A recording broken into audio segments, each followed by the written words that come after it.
дәріс бар дейді. Сондықтан берекелі бірлігімізді сақтап, бір тұтас ұлт болып, елімізді дамыта берейік. Бүгін осы ерекше сәтте жастар мен балаларға үндеу жолдағым келеді. Қазір мүлдем жаңа құбылыстар және зор мүмкіндіктер дәуірі. Әркім ең алдымен өзіне бойындағы күші мен қабілетіне сену керек.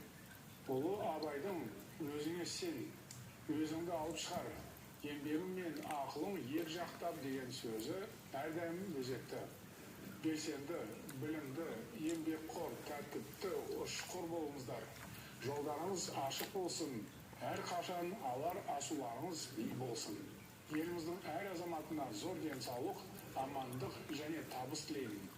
Төрт құбыламыз түгел болсын, ай шаңырақ жақсылыққа толсын. Көк туымыз мәңгі желбіресін. Отанымыз Қазақстан Республикасы қазақ елі жасай берсін. Жаңа жыл құтты болсын.